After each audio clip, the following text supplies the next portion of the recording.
আগুনে ভস্মীভূত হলো 6টি বাড়ি। ক্ষতিপূরণে আশ্বাস ব্লক প্রশাসনের। শুক্রবার ঘটনাটি ঘটে জলপাইগুড়ি সদর ব্লকের গড়ালবাড়ি গ্রাম পঞ্চায়েতে পাঁকড়িতলা গ্রামে। ঘটনাস্থলে পৌঁছে জলপাইগুড়ি দমকল বাহিনী। বেশ কয়েক ঘন্টা চেষ্টায় আগুন নিয়ন্ত্রণে আসে। গ্রামবাসীদের দাবি, এদিন সকালে বাড়িতে কেউ ছিল না, সেই সময় ইলেকট্রিক শর্ট সার্কিট থেকে আগুন লাগে। মুহূর্তের মধ্যেই সে আগুন ছড়িয়ে যায়। দমকলে পৌঁছানোর আগে গ্রামের 3টি বাড়ি পুরোপুরি ভস্মীভূত হয়ে যায় এবং পড়শি আরও 3টি বাড়ি আগুনে ক্ষতিগ্রস্ত হয়েছে বলে জানা যায়। টিনের ঝোপড়া ঘরের সমস্ত কিছু ভস্মীভূত হয়ে গেছে বলে জানা গেছে। সম্পূর্ণ ভারী ভস্মীভূত হয়েছে বানেশ্বর রায়, গৌতম রায়, আটু রায়ের। ঘটনাস্থলে পৌঁছে জেলা পরিষদের সভাধিপতি কৃষ্ণা রায় বর্মন, সদর পঞ্চায়েত সমিতির সভাপতি বিনয় রায় সহ গ্রাম পঞ্চায়েতের প্রতিনিধিরা। বিনয়বাবু বলেন, ক্ষতিগ্রস্ত পরিবারকে ত্রিপল, রান্নার বাসনপত্র সহ বিভিন্নভাবে সাহায্য করা হবে। এদিকে সভাধিপতি কৃষ্ণা রায় বর্মন বলেন, 3টি বাড়ি পুরোপুরি এবং 3টি বাড়ি আংশিক ক্ষতিগ্রস্ত হয়েছে।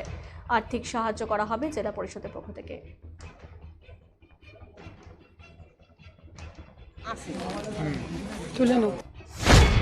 গড়ালবাড়িতে আজকে হঠাৎ করে সকালের দিকে কারেন্টে দিয়ে 3টা বাড়ি একেবারে নিশ্চিহ্ন, আর সাথে আংশিক ক্ষতি হয়েছে আরো 3টা বাড়ি, টোটাল 6টা বাড়ি।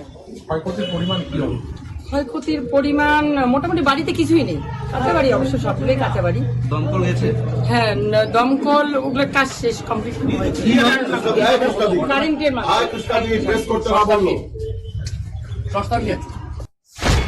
গড়ালবাড়িতে আজকে আমাদের গড়ালবাড়ি গ্রাম পঞ্চায়েতের পাকুড়িতলা গ্রামে, সেখানে সকাল আনুমানিক 9টা সোয়া 9টা নাগাদ শর্ট সার্কিট হয় এবং শর্ট সার্কিটের ফলে একদম পুরোপুরি 3টা বাড়ি একদম পুরো একদম ছাই হয়ে যায়।